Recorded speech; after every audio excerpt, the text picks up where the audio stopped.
I fill my pockets with the pennies I find, trying to weigh myself down.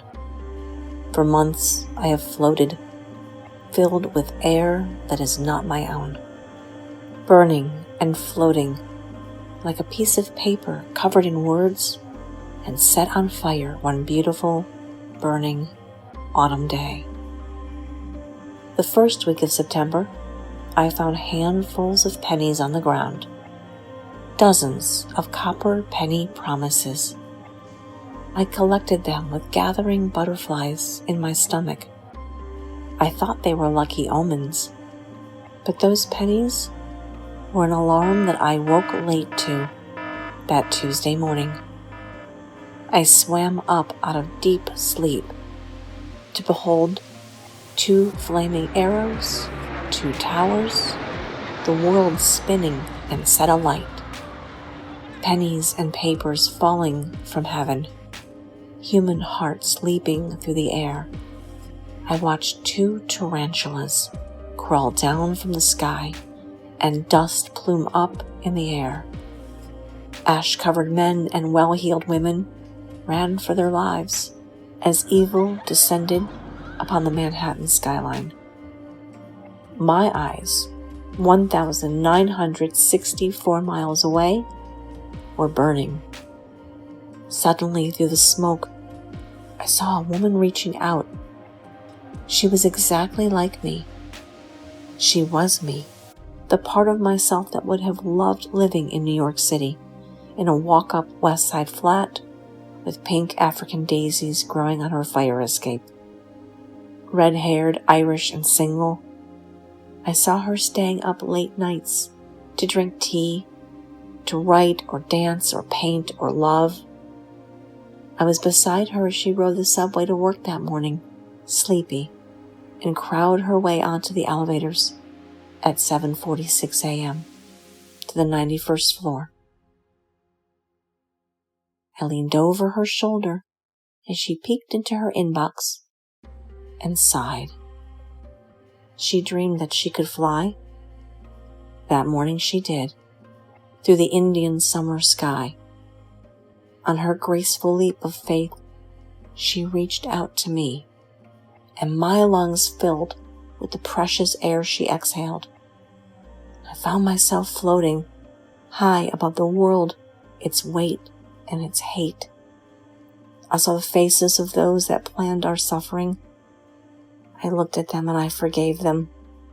I could not spill any more hate upon the ground. The earth could not sustain any more. But still, I spiraled higher, the ground growing more distant below me. I cried out for a tether. I ached for something safe. I was 1,964 miles away, but I faced the same darkness as those beneath the rubble, the same silence, broken only by pagers chirruping for the lost, a new bell tolling for our dead. I learned that I was really alone that September sorrow day, floating in the stratosphere. I spun higher with each vision, each announcement, each realization, and I was filled with words that I had once lost under the weight of my own life. She returned them to me. She breathed them into me.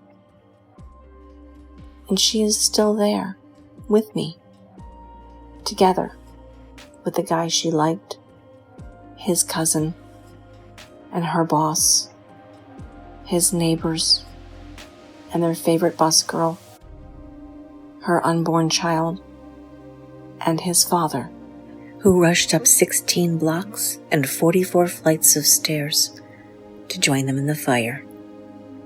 Those citizens of the world are with me forever. I can never release them. And I now know that both evil and true magic are real. They are not just in history books. They exist in my world.